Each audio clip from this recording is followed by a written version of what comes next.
waa qaybtii 15aad sheekada Cavalieri oo si taxane ah looga daawanayo janalka aan YouTube-ka ku leenahay ee Waayo Arag. Haddii aad ku cusub tahay waanu ku soo dhaweynaynaa, asxaabtii hore ula socotayna aad bay u mahadsan yihiin. waxay qaybta hore sheekada inoo maraysay hoteelkii shaqada laga siiyey Axmed iyo inuu la qabsaday waqti adag kadib. sheekadii oo inoo sii socotana ka bogasho wacan. hadda waxaa isoo wacaya Caaliya. ballankii aan wada dhigan wuxuu ahaa keliya inaan maalinta fasaxa ee isbuuca inaan waqti wada qaadanno, waa maalinta Jimcaha oo aan isa soo wacno. maantana waa Arbaco. waxaan isiri armuu dhib qabsaday, waan ka qabtay. kadib ayay igu tiri si deggan, shimbirkaygii. haa, shimbirtaydii maanta waad soo dheeraatay ayaan idhi. shimbirkaygii, xadkan dhib ayaan ku qabaa ma og tahay. waxaan jeclahay inaan mar kasta maqlo codka macaan ee Axmedkayga ayay tiri. oofo Caaliya, waad og tahay inaan shaqo ku jiro, adigana aad waxbarasho ku mashquulsan tahay. marka xadka aan dhiganay ayaan nafteenna ku xakamayn karnaa, haddii kale shaqada ayaa liiga soo burinaa, adigana waxaad ku dhacaysaa imtixaanka. shimbirkaygii, arrin muhiima ayaan kuu soo wacay. ii sheeg gacaliso, wax dhiba miyaa kula soo gudboonaaday? bishaan hadday dhammaato waxaan ku soo wajahanahay Nairobi ayay igu tiri. oo ma waxaad ka waddaa mastarkii ayaa ii dhammaaday? haa qaali. sidan miyaa lama filaan la isaga dhigaa? okey, anigana lama filaan ayaan kuu hayaa, caawa ayaana kuu sheegayaa. hadda ii sheeg noo qaali.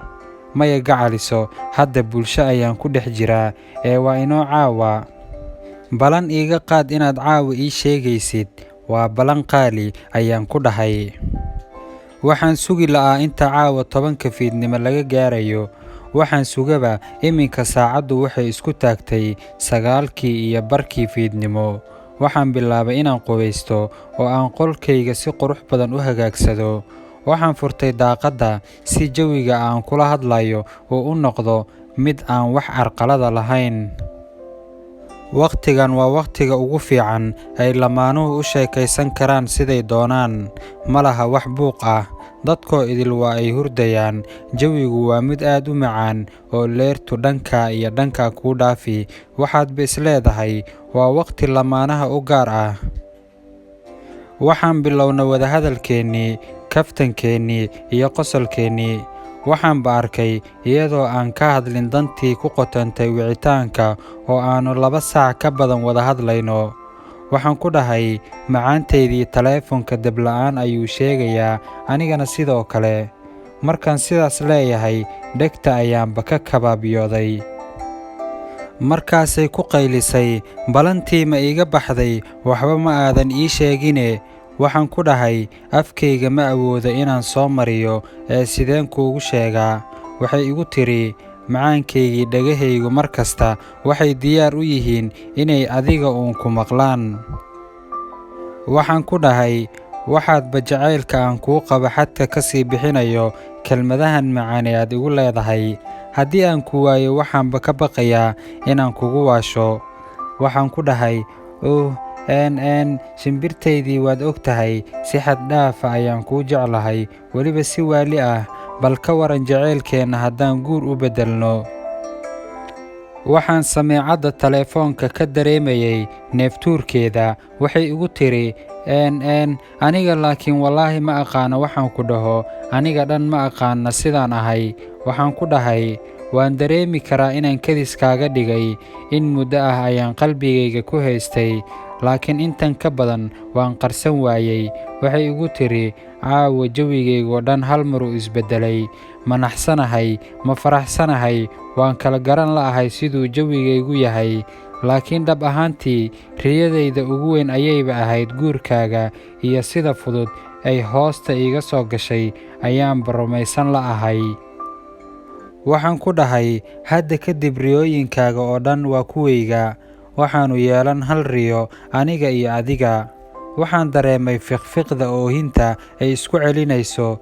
dabeecadda keliya aan kala yaaba ayaa ah inaysan adkaysan karin farxad yar ama murug yar oo ay iska ilmaynayso. beer jileec miyaan dhahaa? waxaan ku dhahay alle shimbirteeda beer jilcana intaas yar miyaad la ooynaysaa? Waxay igu tiri, maxaan u ooyn waayey? Riyadayda dhan oo aan muddo ku taamayey ayaa hadda ii muuqato inay run isu beddeli rabto. Waxaan ku dhahay ani habeenka arooska baranbaraan jeebka ku soo qaadanaa, haddaad ooyso waan kugu diraa ogow haddaba.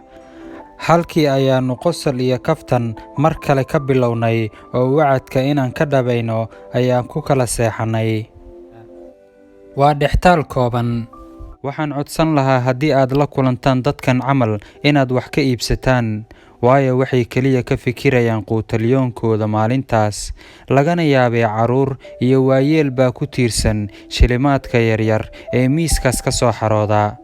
Caawiya masaakiinta. Sheekadina saaxiibayaal haynoo sii socoto. Hal bil kadib, dhagahaygu waxay maqlayaan dhawaqa mashiinka wadnaha. Waxaan dareemayaa jirka oo dhan inuu i danqanayo. Waxaan kaloo dareemayaa madaxa faashadda iiga duuban. Indhaha ayaan soo kala qaaday.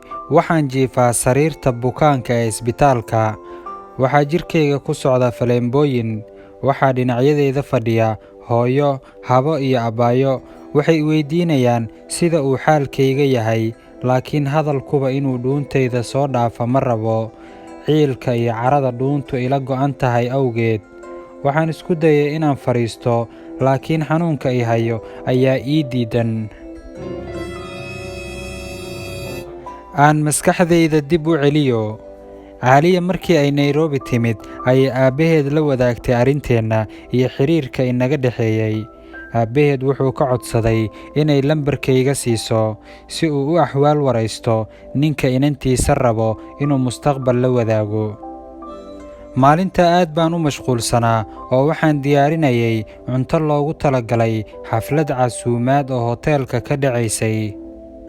Waxaan gariir ka dareemay taleefankayga oo jeebka hoose surwaalka iigu jiray.